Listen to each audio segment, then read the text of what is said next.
Okay, hi guys, सबको सलाम और नमस्ते। एंड आज हम we are going to do the chapter real numbers.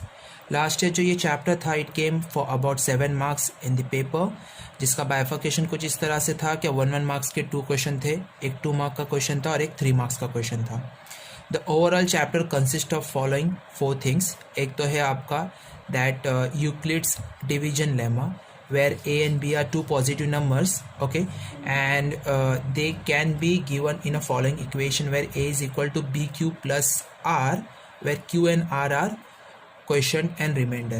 So ये आपका एक हिसाब से वो वाला ही स्टेटमेंट हो गया जो हम बचपन में किया करते थे, that dividend is always equal to divisor into quotient plus remainder, and the value of remainder will always be in between 0 and divisor. Next is fundamental theorem of arithmetic, that is your composite number can always be represented in the form of prime numbers. उसके बाद आता है आपका prime factorisation method. तो इसके ऊपर आपको अक्सर 2 या 1 मार्क का क्वेश्चन आता ही है, where they will be giving you 2 numbers, okay, और the product of 2 number is always equal to the LCM into HCF of that given 2 numbers. तो ये तो हम लोग करेगी ही, ओके। एंड लास्ट में वी हैव गॉट थ्योरम्स, जहाँ पे you have to prove whether √3 √2 are irrational numbers और नॉट। तो ये भी आता है आपको एग्जाम में, and this usually comes for 3 mark, okay. So what we will do is today will start with the first exercise, okay. तो हम स्टार्ट करते हैं एक्सरसाइज 1.1 से। So the first question over here is use Euclid division algorithm to find the SCF of 135 and 225.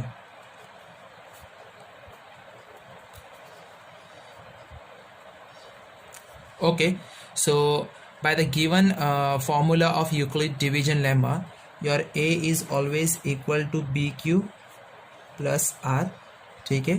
One more thing, your A will always be greater than B, तो कभी भी जो बड़ा नंबर है उसको हमको A लेना होगा, okay. So what I can do over here is see, मुझे यहाँ पे डिवीजन करना पड़ेगा, ओके।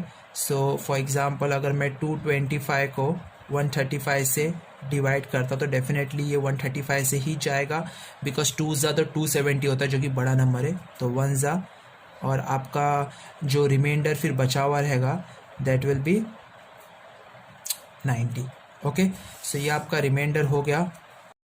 सो आपका रिमाइंडर 90 रहेगा, your question will be 1। So it can be written in this form that 225 is equal to आपका जो b है that is 135, क्वेश्चन आपका है 1 प्लस 90, ओके।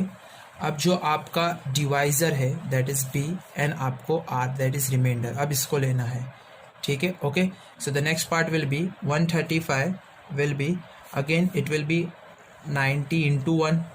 अगर आप उसको डिवाइड भी, मैंने आपको अगर यहाँ करके बता दिया यहाँ पे, सो अगर आप उसको 90 से डिवाइड भी करते हैं तो इट विल बी -90 1 ज़ा, और आपका जो बचता है दैट इज़ 45, तो प्लस 45, ठीक है। ये हमको तब तक करते जाना है तब तक कि हमको रिमाइंडर 0 ना मिले। एज ऑफ नाउ हमको रिमाइंडर 0 नहीं मिला, फर्स्ट केस में 90 मिला, सेकेंड केस में 45 मिला, ठीक है। Again now you have to what you have to do is again you have to take the value of divisor that is b, और इसको डिवाइड करना है 45 से, तो 45 इंटू 2 इज़ 90, और आपको रिमाइंडर फिर यहाँ पे बचता क्या है 0। तो जहाँ पे आपको रिमाइंडर 0 आया यू हैव टू सी कि आपका डिवाइजर क्या है, that is value of b, और वही आपका हो जाएगा SCF। So I can say very well that SCF of 135 and 225 is nothing but 45। इस तरह से आपको ये सम करना है, ओके गाइज। तो coming on the third sum that is 867 and 255, okay. So यहाँ पे एक चीज़ तो हमको ये पता लगती है that your 867 is greater than 255। ये आप सब लोग बोल सकते हो, बहुत ईजी है। तो a की वैल्यू आप बोलोगे sir it will B 867, b की वैल्यू विल बी 255। ये चीज़ तो हमने एक ढूंढ के निकाल दी। Next part is putting it into Euclid lemma division. Your 867 will be 255 into, तो चलो इसको थोड़ा यहाँ पे डिवाइड करके देख लेते हैं हम क्या है। सो 867 divided by 255. So 255 ones are 255, 2s are it will be 510, 3s are it will be 765, 765 3s are, तो ये आप कैंसिल करोगे तो it will B 2, 6 minus 6 0 1, so it will B 255 into 3 plus 102. ठीक है. नेक्स्ट पार्ट इज ये जो आपका b का वैल्यू है इसको अगेन डिवाइड करना है रिमाइंडर से, तो 255 is equal to 102 into definitely 102 2 ज़ा हो जाएगा 204, 3 ज़ा हो जाएगा 306, तो 3 तो नहीं ले सकते, 2 लेना पड़ेगा. और 255 में से 204 को अगर हम लोग सब्ट्रैक्ट करते हैं तो इट विल बी 51, तो इट विल बी 51. ठीक है. किया कि हमने सिर्फ 102 को 255 को 102 से डिवाइड किया, तो आपका क्वेश्चन आया 2, आपका रिमाइंडर आया 51. अभी नेक्स्ट पार्ट अगेन डिवाइजर से रिमाइंडर को डिवाइजर से डिवाइड करना है, तो 102 is nothing but 51 into 2 plus 0. 51 2 ज़ा 102. यहाँ पे आपका रिमाइंडर आ गया 0, यहाँ पे आपका रिमाइंडर क्या आ गया 0. तो आप बोल सकते हो कि यहाँ पे जो डिवाइजर है 51 यही आपका SCF है. तो आप एग्जामिनर को आराम से बोल सकते हो कि सर और मैम 867 एंड 255 का SCF जो है वो 51 है, और यहाँ पे आपको मिल जाएंगे full marks. Coming on question number 2, that is show that any positive odd integer is of the form 6q plus 1, 6q plus 3 और 6q plus 5. अब ये क्वेश्चन का मतलब ये है, what they are trying to say over here is कोई भी positive odd integer होगा उसको जो है हम ये फॉर्म में लिख सकते हैं, दैट इज 6q plus 1 और 6q plus 3 और 6q plus 5 where q is any integer. करना कुछ नहीं है, यहाँ पे सबसे पहले एक चीज़ ये लिखने का है कि let a be any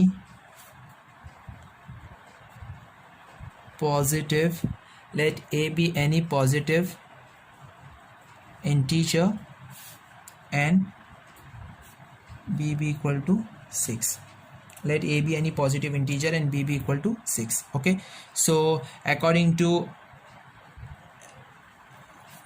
Euclid lemma division, a will be 6q plus r. अब आप मुझे बोलना चाहिए sir the value of R, it will be in between 0, not in between 0, it will be greater than equal to 0 and less than 6. मतलब कि इसकी value जो है इट विल बी आइदर 0, 1, 2, 3, 4, 5. तो मैं सब वैल्यू पुट करके देखता हूँ यहाँ, तो a can be in the form of 6q plus 0 लिखने की ज़रूरत नहीं है. a can be in the form of 6q plus 1, a can be in the form of 6q plus 2, a can be in the form of 6q plus 3, a can be in the form of 6q plus 4, and it can be also in the form of 6q plus 5. सी अगर 6 रहा तो फिर से वो divide हो जाएगा, तो your remainder will always be in between less than the divisor and greater than equal to 0. So out of this what I can do over here is मैं 6q को ऐसा लिख सकता हूँ 2 into 3q. सी मेरा ऐसा लिखने का मकसद ये है कि मैं 2 को इसलिए बाहर निकाल रहा हूँ क्योंकि अगर 2 मेरा बाहर आ रहा है मतलब कि 2 इसका फैक्टर है, एंड अगर 2 इसका फैक्टर है that means it is a even positive integer number, it is a even positive integer number. और मुझे सिर्फ क्या करना है, मुझे ये प्रूफ करना है क्या 6q plus 1, 6q plus 3 या 6q plus 5 जो है वो पॉजिटिव ऑड इंटीजर के फॉर्म में ही रहता है हमेशा. ओके, यहाँ पर भी जो है मैं I can write in this form, 2 common निकाला तो अंदर होगा 3q plus 1. तो even since 2 is one of the factor, तो ये भी आपका क्या होगा, since it is divisible by 2 therefore it is a even term. आप देखोगे इवन नंबर्स कैसे होते हैं, 2, 4, 6, 8, 10. तो इवन नंबर का एक ये भी डेफिनेशन होता है कि इवन नंबर जो है वो 2 के टेबल में आती है. 2 is the only even prime number, other than that आपका कोई भी इवन नंबर प्राइम नंबर नहीं है क्योंकि हर एक इवन नंबर का जो है 2 फैक्टर होता है. नेक्स्ट पार्ट, इसमें से भी अगर मैं 2 निकालूंगा बाहर तो इट विल बी 3q + 2, ये भी 1 हो गया।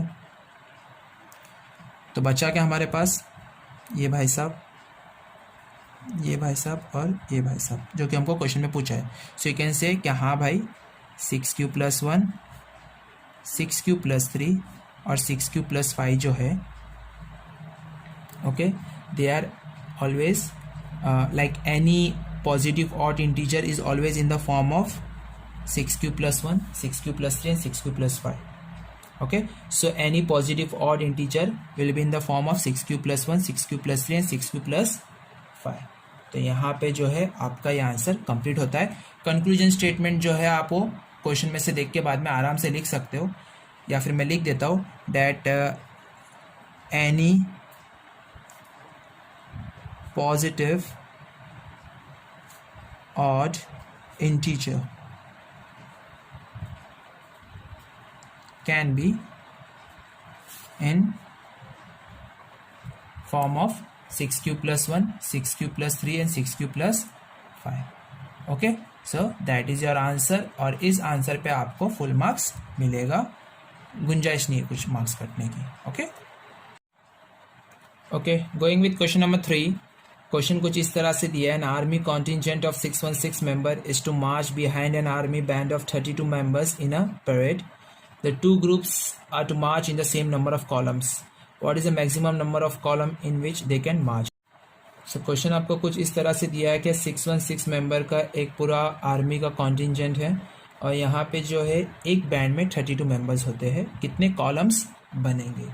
ठीक है, तो बेसिकली बोला यही गया है सिंपल भाषा में कि you need to find out the SCF of 616 and 32। इसको जब हम यूक्लिड लेमा डिवीजन एल्गोरिथम में जब हम इसको लिखोगे तो कुछ इस तरह से होगा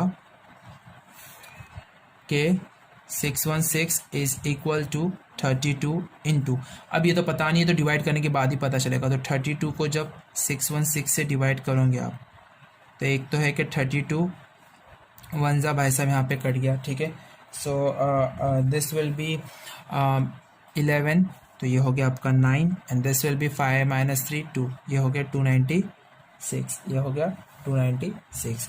अब 296 है तो ये आपका जो है इट विल कम 9 ज़ा 288। ओके, तो ये हो गया आपका 08। ठीक है, सो ये कुछ इस तरह से आएगा कि 32 × 19 + 8। ठीक है, नेक्स्ट अब इसको डिवाइड करना है, तो 32 इज़ नथिंग बट 8 × 4, यहाँ पे आ गया 0। तो आपका जो एक हिसाब से देखा जाएगा 8 क्या है आपका SCF। तो आप बोल सकते हो कि ठीक है भाई, therefore they can march in 8 column, they can march in 8 columns.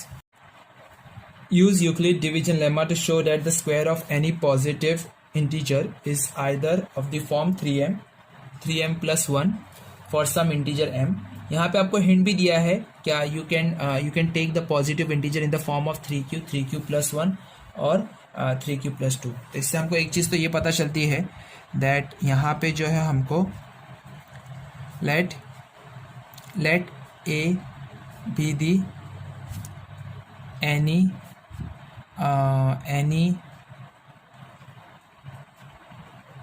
positive, let a be the any positive integer, and b की वैल्यू जो है हम लोग को यहाँ पे सिंस उसने 3q + 1 लेने बोला तो b की वैल्यू होगी 3।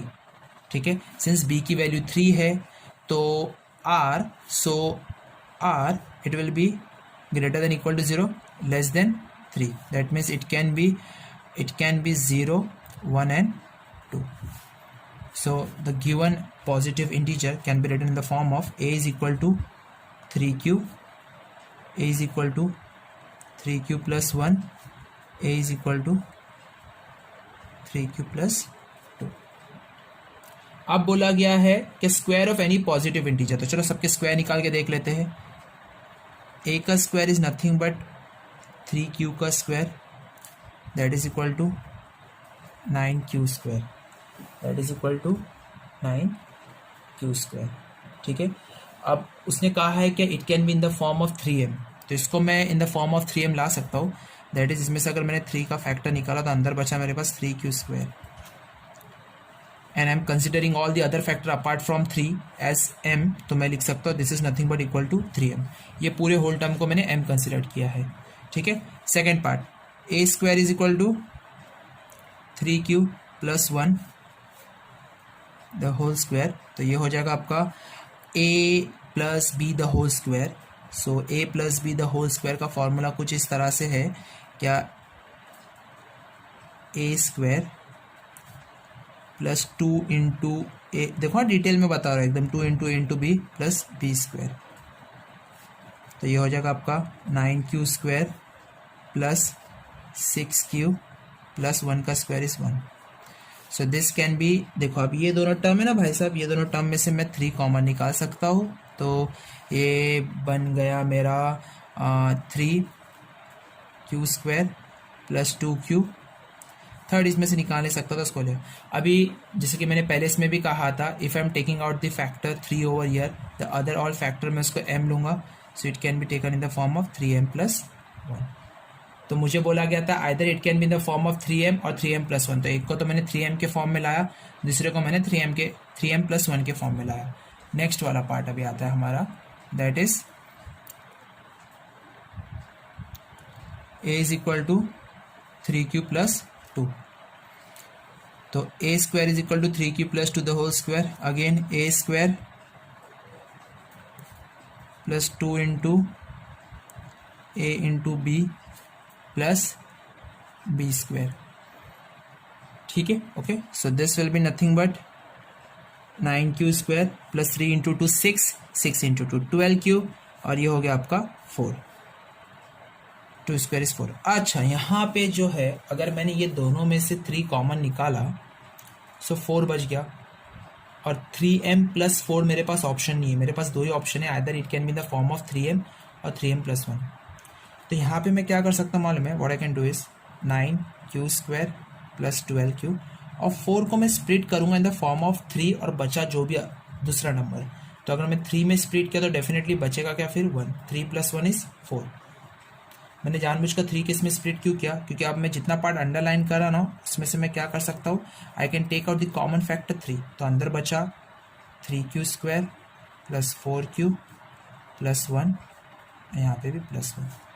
Since I have taken out the common factor 3 from the given terms, therefore the other all terms I have taken it in the form of m, और यहाँ पे हो गया आपका बचा प्लस 1।